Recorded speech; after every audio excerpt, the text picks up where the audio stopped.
नमस्कार। सुर्खियों के बाद धमतरी से बड़ी खबर की बात करेंगे। उफंती नदी में ट्रक गिर गया।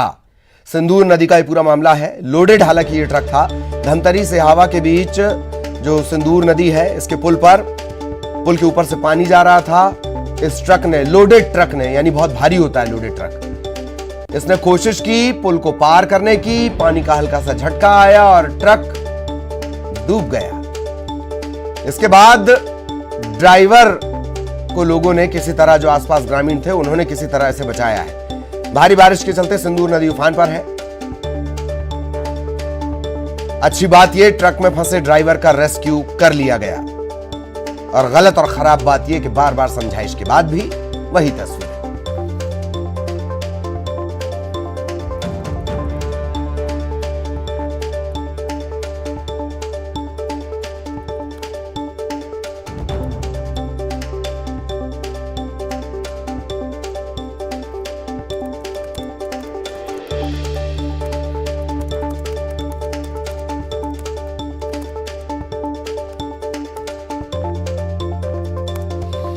तो बड़ी खबर आपको बता दें, धमतरी से उस वक्त आप देख रहे हैं, तस्वीरें आप देख रहे हैं। अच्छी बात यह है कि ट्रक में फंसे ड्राइवर का रेस्क्यू कर दिया गया। लोगों ने उसे चिल्लाते हुए, आवाज लगाते हुए देखा। और उफंती नदी में ट्रक गिरा है। सिंदूर नदी है। लगातार बारिश का सिलसिला चल रहा है। धमतरी में भी बारिश का सिलसिला चल रहा है। इससे पहले जब मानसून की दस्तक हुई, मानसून आया, तब भी धमतरी में भारी बारिश हुई। और अब जब दोबारा मानसून लौटा है, तब भी धमतरी में लगातार बारिश हो रही है। सिंदूर नदी उफान पर है। तमाम नदी नाले उफान पर हैं। इसी सिंदूर नदी में एक लोडेड ट्रक पुल पार करने के दौरान समा गया। पुल पर पानी बह रहा था, तस्वीरें आप देख रहे हैं। पुल पर पानी बह रहा था और लोडेड ट्रक जो भारी होता है, उसे पार कराने की कोशिश में ये ट्रक ड्राइवर था। उसी दौरान ये डूब गया। अभिषेक हमारे साथ जुड़े हैं। अभिषेक, क्या अपडेट? ललित, ये ट्रक जो है बस्तर से रायपुर जा रही थी। इसमें आयरन ओर भरा हुआ था, जिससे कि गलाकर लोहा निकाला जाता है। तो ये काफी भारी होता है, तो काफी वजन था।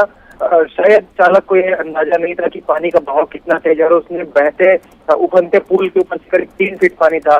ट्रक पार कराने की कोशिश की, लेकिन थोड़ी ही दूर में उसके हाथ से बात निकल गई। और पानी के बहाव में आप देख सकते हैं कि ट्रक किस तरह से बहकर पुल में पलट जाता है।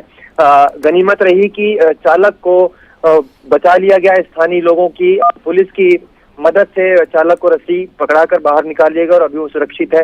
जहां तक ट्रक की बात है ललित, तो अभी भी पानी में काफी बहाव है। और क्योंकि बारिश लगातार हो रही सुबह से, तो नदी में जो पानी का बहाव है काफी ज्यादा है। तो ट्रक को जब तक पानी उतर ना जाए, तब तक निकालना असंभव है ललित। चलिए, बहुत बहुत शुक्रिया आपका अभिषेक, इस तमाम जानकारी के लिए। सहयोगी अभिषेक विस्तार से जानकारी दे रहे थे। और इधर बीजापुर से मिल रही है बड़ी खबर। पुलिस नक्सली मुठभेड़ के बाद बड़ा खुलासा हुआ है। मौके से एक SLR मिली है, इंसास मिली है, 303 राइफल भी बरामद हुई है। नक्सली सामान भी घटनास्थल से बरामद किया गया। बीजापुर के SP का बयान, हार्डकोर नक्सली नागेश की टीम की मौजूदगी की जानकारी मिली थी। इसके बाद जवानों ने सर्चिंग ऑपरेशन चलाया। बस्तर IG P सुंदरराज ने भी ये जानकारी दी है। मुठभेड़ के बाद एक घायल नक्सली को गिरफ्तार कर लिया गया है। इसे उपचार के लिए भर्ती करवा दिया गया है।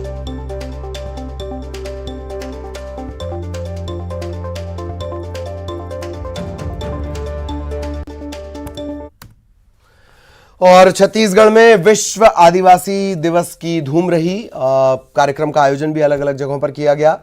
मां दंतेश्वरी की पूजा अर्चना, कई पुस्तकों का विमोचन, छात्रों और हितग्राहियों को सौगात इस मौके पर दी गई।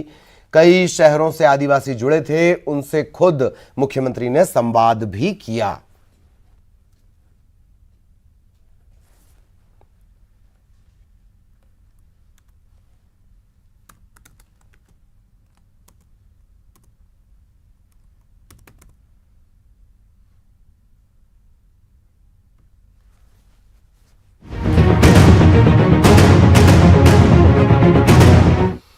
तो खबर दिल्ली से आई और पूरे छत्तीसगढ़ को बार बार चौंकाती रही। अगर कोई नहीं चौंका तो वो थे न्यूज़ 18 मध्य प्रदेश छत्तीसगढ़ के दर्शक। हम लगातार आपको बता रहे हैं कि बदलाव की शुरुआत है, आगे और बदलाव होंगे। अरुण साव छत्तीसगढ़ बीजेपी के अध्यक्ष बनाए गए हैं, बिलासपुर के सांसद हैं। न्यूज़ 18 ने पहले ही बदलाव की खबरें प्रमुखता से आपको दिखाई थी। छत्तीसगढ़ के नवनियुक्त प्रदेश अध्यक्ष अरुण साव को बधाई देने वालों का तांता लगा है। घर में नई जिम्मेदारी मिलने के बाद कार्यकर्ता शुभकामनाएं देने पहुंच रहे हैं। अरुण साव को मिठाई खिलाकर बधाई दे रहे हैं। छत्तीसगढ़ के प्रदेश अध्यक्ष अरुण साव को न्यूज 18 पर पूरा भरोसा भी है। नई जिम्मेदारी मिलने की खबर उन्होंने न्यूज 18 पर देखी। लगातार अपने घर में कार्यकर्ताओं के साथ वो न्यूज देख रहे हैं, तस्वीर भी आप देख रहे हैं। और बाकायदा सबसे पहले उन्होंने न्यूज 18 से चर्चा भी की। मुंगेली में भी उनके घर पर जश्न की तस्वीरें हैं। बड़ी जिम्मेदारी, और आप प्रोफाइल भी उनका देख सकते हैं। छात्र राजनीति से लेकर सांसद तक का लंबा सफर।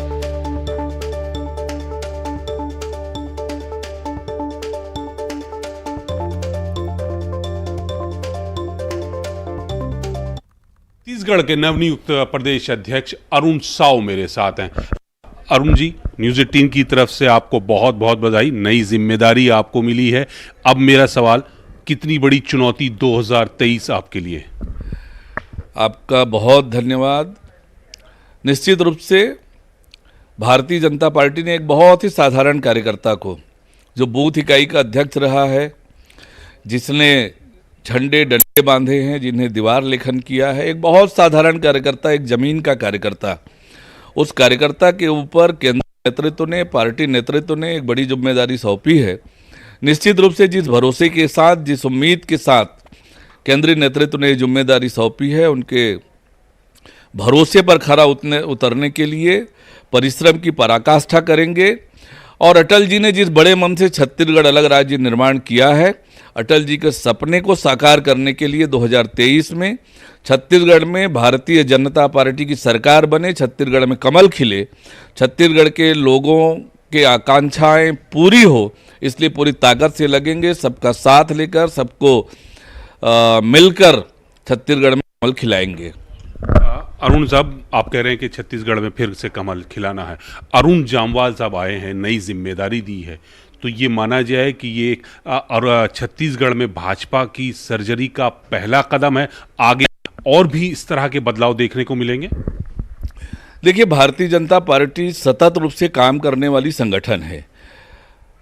7 दिन और 24 घंटे काम करने वाली संगठन है। संगठन में जरूरत के हिसाब से जिम्मेदारियों का आदान प्रदान होता है। इधर अरुण साव के अध्यक्ष बनने पर सीएम भूपेश बघेल ने कहा, विष्णुदेव साय को हटाने को लेकर उन्होंने बयान दिया है कि ये उनकी पार्टी का आंतरिक मामला है। आज विश्व आदिवासी दिवस है। विष्णुदेव साय आदिवासी समाज से आते हैं, एक दिन बाद हटा सकते थे। तो बहुत बधाई। पार्टी का आंतरिक मामला, जिसको अध्यक्ष बनाया, लेकिन सांसद जी हैं, और अरुण साव जी को बधाई। लेकिन ये है कि विष्णुदेव साय चूंकि आदिवासी थे और विश्व आदिवासी दिवस के दिन उसको हटा दिया गया। और इधर नेता प्रतिपक्ष धर्मलाल कौशिक ने भी उन्हें बधाई दी है। बिलासपुर के सांसद अरुण साव को नई जिम्मेदारी मिलने पर, प्रदेश अध्यक्ष बनाए जाने पर उन्होंने ये भी कहा कि अरुण साव के नेतृत्व में बीजेपी मजबूती से चुनाव लड़ेगी, प्रदेश में बीजेपी की सरकार बनाएगी। एक और दिलचस्प गणित है, दोनों ही नेता प्रतिपक्ष धर्मलाल कौशिक और अरुण साव दोनों बिलासपुर से आते हैं। उसको बधाई देता हूं अध्यक्ष बनने के लिए, और उनके नेतृत्व में पार्टी मजबूती के साथ लड़ेंगे, 2023 में सरकार बनाएगी। देखिए, अब रणनीति तो पार्टी के बैठ करके करते हैं, और अच्छी रणनीति बनेगी जिससे सभी को साथ लेकर के चलेंगे, और निश्चित रूप से आने वाले समय में बीजेपी का अच्छा परफॉर्मेंस होगा, अच्छा प्रदर्शन होगा। और 2023 और अरुण साव के अध्यक्ष बनने पर अमरजीत भगत ने कहा कि बीजेपी के दिल में कभी आदिवासियों के प्रति प्रेम नहीं रहा। आदिवासी इलाकों में 3000 स्कूल बंद कर दिए गए थे, भूपेश बघेल सरकार ने उन्हें शुरू करवाया है। विष्णुदेव साय को हटाकर बीजेपी ने आदिवासी समाज का अपमान करने का काम किया है। जनता पार्टी के दिल में आदिवासियों के प्रति कभी प्रेम रहा ही नहीं। अगर ऐसा किया गया है तो इसके लिए मैं के व्यक्ति को जिम्मेदारी दी गई है, उसके लिए मैं दुख व्यक्त करता हूं। और एक आदिवासी को अपमान किया गया, आदिवासी समाज का अपमान किया गया। भारतीय जनता पार्टी के दिल में आदिवासियों के प्रति कभी प्रेम रहा ही नहीं। अगर ऐसा किया गया है तो इसके लिए मैं 2 घंटे की बारिश ने जिला अस्पताल की पोल खोल कर रख दी। पूरा अस्पताल पानी पानी हो गया। राजनांदगांव से बड़ी खबर आपको बता दें, अस्पताल में पानी भरने से मरीजों की परेशानी बढ़ गई। वार्ड से लेकर ऑपरेशन थिएटर तक पानी ही पानी। जिला अस्पताल के अंदर घुटनों तक पानी भर गया। मरीजों के साथ डॉक्टर्स और नर्सिंग स्टाफ की परेशानी बढ़ गई। नीचे वाले वार्ड के मरीजों को ऊपर शिफ्ट करना पड़ा। अस्पताल की क्या स्थिति है, तस्वीरों को देखकर आप अंदाजा लगाइए। लगभग 2 घंटे की बारिश ने पूरे जिले को तरबतर कर दिया है। वहीं आप देख सकते हैं अभी हम खड़े हैं जिला अस्पताल में, जो पूरी तरीके से जिला अस्पताल जलमग्न हो गया है। साथ ही मरीजों की और स्टाफ की परेशानी बढ़ गई है। कमावेश हर बारिश में यही स्थिति यहाँ बनी रहती है। उसके बाद भी प्रबंधन के बड़े बड़े दावों की पोल खुलती हुई नजर आ रही है। हाल में हो रही अभी लगातार बारिश की वजह से जो मरीज नीचे में एडमिट थे उन्हें ऊपर शिफ्ट कर दिया गया है और इसलिए बहुत दिक्कत हो रही है आने जाने में। सामने वाहन डूब रहे हैं और पानी की वजह से बहुत दिक्कत हो रही है। ये आप देख सकते हैं, मेरे पीछे की स्थिति देख सकते हैं कि पूरे जिला अस्पताल में कितना पानी भरा हुआ है। राकेश यादव, न्यूज़ 18। और खबर जांजगीर चांपा से। पामगढ़ इलाके के बारगांव में नहर के टूटने से किसानों के खेत में कई फीट पानी भर गया। पानी भरने से फसलें डूब गईं। नहर का पानी खेतों से गांव तक पहुंच गया है। कई घर ऐसे हैं, गांव में कई घर ऐसे हैं जहां घुटनों से ज्यादा पानी भर गया है।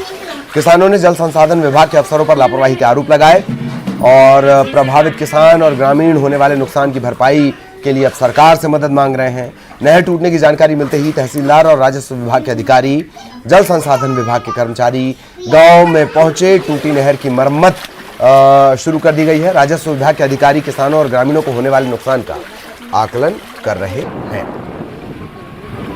सिंचाई विभाग के अधिकारियों के कारण क्या है, गांव के जो किसान लोग वहां बताए जा करके सूचना दिए थे, उसके बावजूद भी उन लोग ध्यान नहीं दिए। कल का पानी वहां से बह रहा है, नीचे से जो लीकेज मार रहा था उसमें भी पानी नहीं बहा, बताने के बाद भी उन लोग ध्यान नहीं दिए, इसलिए हादसा हुआ है। इसका भरपाई सिंचाई विभाग से अधिकारी, कर्मचारी और हमारे शासन प्रशासन का किसानों का मुआवजा बिल्कुल मिलना चाहिए और किसानों का हक का जो मुआवजा है वो मिलना चाहिए। अब रात के तो हम खाना खा के सो गए थी, तब सुबह हम उठे हैं तब 5 बजे उठे हैं तो हमारे घर में पूरा दरवाज़ा से पानी घुस गई से तहना सब बाल बच्चा 12-13 आदमी हैं हम पूरा परिवार, और तहना पानी घुसत देखे हैं तो हम डर के मारे पूरा अपन बाल बच्चा धर के लेके हैं पूरा हमारे धान चाउर 10 बोरा धान चाउर पूरा हमारे सामान डूब गए हैं घर में, और हम अपने परिवार लेके बाहर सड़क में आके हम रुके हैं। तो यह बिल्कुल क्या कहते नहर विभाग के लापरवाही के ही कारण है और लापरवाही के कारण है। और मैं शासन प्रशासन से ही चाहता कि जेकर घर नुकसान हो है, बाड़ी नुकसान हुए है, खेत पूरा तो नुकसान बहुत ही हुआ है, 100-150 एकड़ लगभग उनका किसान है। भाई देखिए किसान की स्थिति तो आप शासन प्रशासन को समझना होगा, और तो इसीलिए मैं चाहता हूं कि उनका जो उचित मुआवजा है वो शासन प्रशासन निरीक्षण कर सभी के द्वारा उनका मुआवजा उनको मिलना चाहिए। हमको जानकारी मिली कि यहाँ बारगांव ग्राम तहसील पामगढ़ में नहर के टूटने से पानी जो है वो गांव के खेत में आ गया है, तो यहाँ पे जल भराव की स्थिति है। अभी यहाँ इरिगेशन डिपार्टमेंट वाले सुबह से मरम्मत का कार्य किया जा रहा है, नहर को मरम्मत किया जा रहा है, और हमारी राजस्व विभाग की टीम जो है यहाँ फसल की क्षति का आंकलन कर रही है। आंकलन करने के बाद में ही आगे की स्थिति जो आपको बताई।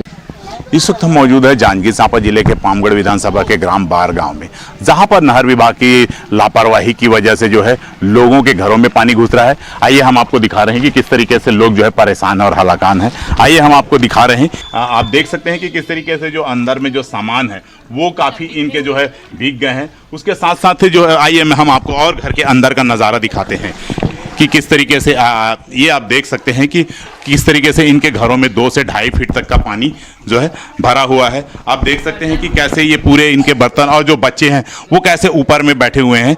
ये जो सोफा है ये आप देख सकते हैं कि ये पूरा घर का जो नज़ारा है ये आप देखिए, ये है एक कमरा। ये उसके बाद आपको मैं दूसरे कमरे का भी नज़ारा दिखाता हूँ कि किस तरीके से जो घर हैं उनके घर में जो है पूरी तरीके से पानी भरा हुआ। ये घर हालांकि बंद है लेकिन उसके बावजूद आइए आपको दिखा रहे हैं कि आप देख सकते हैं कि किस तरीके से ये घर में जो है पानी भरा हुआ है। क्या नाम है भैया, आपका नाम क्या है?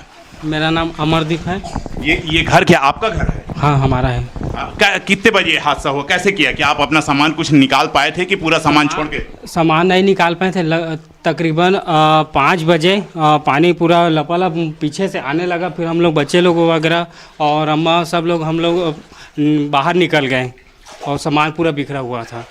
तो आप लोग यहाँ कितने लोग रहते हैं यहाँ पर? अब यहाँ हम लोग 10-12 लोग रहते हैं। आप देख रहे हैं कि ये आप लोग का कैसे हुआ, क्या कुछ सामान आप लोग बचा पाए, कैसे हादसा? हमन माँ पानी ला देखे ना घर में घुसा तो हम कुछ निकाल नहीं पाए, लेकिन धान है पूरा भीजा तरी से ना, तब धान भीज गए हैं लेकिन बाहर निकाले हैं धान ला, धान चाउर भीज गए हैं। अब अपन बच्चे बाहर निकाले हैं तो हम कुछ नहीं निकाले, सब पूरा डूबे हुए हैं घर में।